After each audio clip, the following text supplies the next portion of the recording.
Shalom and welcome to Shikul Da'at. I'm Rabbi Josh Rose. What made Moses Moses? What is it about him that led God to choose him to lead the Jewish people out of Egypt? Some say courage. After all, he had to confront the mighty Pharaoh. Others say faithfulness. The task required a person who was somehow sure that this seemingly impossible undertaking would succeed. And others point to his triple identity, Israelite, Egyptian, Midianite, which granted him the outsider perspective central to questioning the status quo. All of these are true of Moses and help to explain his leadership, but when we read very closely at key moments in the life of Moses, we see that there was something else first. We're going to look at two snapshots in Moses' biography. The first, when he witnesses the suffering of the Israelites for the first time, and the second is the burning bush. After Moses is saved from the water and Pharaoh's death sentence by Pharaoh's daughter, Miriam takes her newborn brother to be weaned by his mother. Some time passes, and then Vayigdal hayeled, v'taviehu levat paro, vayhila leven, v'tikra shemo Moshe, v'tomer kimin hamayim mishitihu. The child grew up, and she brought him to Pharaoh's daughter, who made him her son. She named him Moses, explaining, I drew him out of the water. Vayhi bayamim hahem, vayigdal Moshe vayitze elechav. Sometime after that, Moses grew up, and he went out to his kinsfolk and witnessed their labors. He saw an Egyptian beating a Hebrew, one of his kinsmen, or literally one of his brothers. You might have noticed that we're told twice that he grew up, vayigdal, in these consecutive verses. Several commentators explain the repetition. Rashi, for example, says that the first refers to physical growth and the second to his becoming elevated to a position of great importance in Pharaoh's palace. Nachmanides, the great Torah commentator and Kabbalist, goes in a different direction. He agrees with Rashi that the first Vayigdal refers to the physical, and then he says, Va'az havietehu levat paro, vayhi la leven, ki lifnei malachim yityatzев, va'acharei chen gadal, vayhi la'ish da'at. Then his sister brought him to the daughter of Pharaoh, and he became her son, because he was to stand before the king, meaning that she needed to teach him how to present himself as a official in the palace. After this, he grew to be an ish da'at, a man of understanding. So, what does Nachmanides mean by a man of understanding? The phrase ish da'at is used once in Tanakh only, in the book of Proverbs. The commentators suggest there that it refers to a very deep level of reflection and spiritual contemplation. No matter the precise meaning of the words, though, Ramban tells us that Moses was attuned to the world around him. Why this matters to Ramban becomes clear when we read the rest of the verse, which continues. Vayitze elechav vayar besivlotam, vayar ish mitzri makeh ish ivrim echav. He went out to his brothers, and he saw their burdens. He saw an Egyptian man hitting or beating a Hebrew man, one of his brothers. Another verbal repetition here in this verse draws our attention. Vayar besivlotam vayar, ish. He saw their burdens, and he saw an Egyptian. The Torah wants us to notice Moses' notice. Rashi emphasizes Natan einav v'libo lihyot metzer alehem.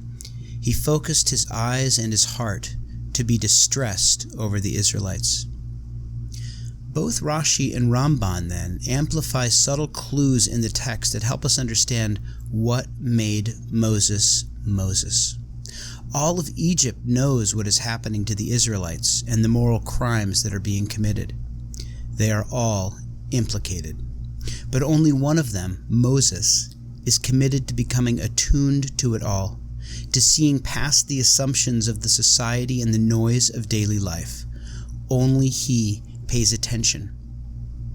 The second moment from Moses' life that I'd like to examine is maybe the most famous scene about awareness itself, the burning bush. The story picks up after Moses has fled to the neighboring nation Midian and married the daughter of the Midianite priest. The one-time prince of Egypt is now a shepherd. Here are the 4 verses that comprise the first part of the story. ומשה היה רואה את צאן יתרו חותנו כהן מדיין וינהג את הצאן אחר המדבר ויבוא אל ההר אלוהים חרבה. Moses was tending the flock of his father-in-law Jethro, the priest of Midian, and drove the flock far into the wilderness, which is Achar Hamidbar in Hebrew, and came to Horeb, the mountain of God. Vayera malach Hashem elav, balabat esh mitoch hasne vayar v'hine hasne bo'er ba'esh v'hasne einenu ukal. An angel of Hashem appeared to him in a blazing fire out of a bush. He gazed, and there was a bush all aflame, yet the bush was not consumed. Vayomer Moshe, Asura na, ve'er'e et ha'ma'areh hagadol hazeh, madua lo yiv'ar hasneh. Moses said, I must turn aside to look at this marvelous sight. Why doesn't the bush burn up? Vayar Hashem kisar lirot, vayikra elav Elokim mitoch hasneh, vayomer Moshe, Moshe, vayomer hineni. When Hashem saw that he had turned aside to look, God called to him out of the bush, Moses, Moses. And he answered, Hineni, here I am.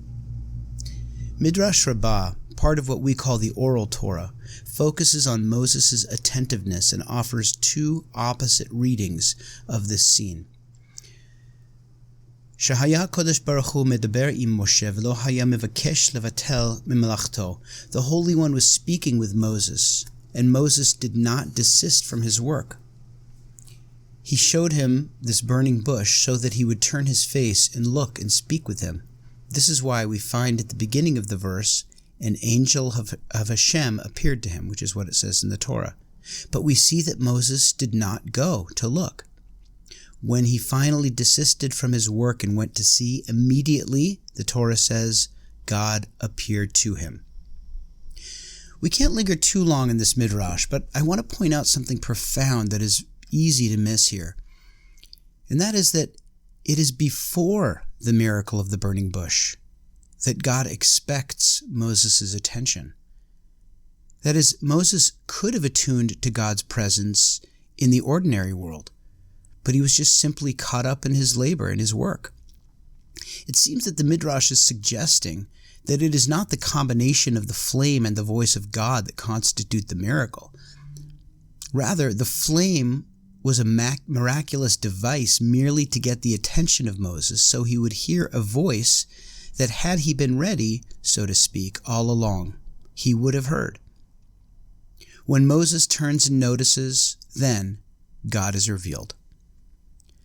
A very different teaching appears in the same section of the Midrash. There it says that Moses noticed immediately, and in fact took 5 steps toward the bush to get a better look. When God observes Moses' attentiveness in this telling, God immediately speaks with him. While these two midrashim are conflicted about whether Moses was at first sufficiently attuned to be engaged by God, the larger message is one that should grab us, and that is that redemption depends on attunement. The Netziv, an 18th century commentator, expands on this.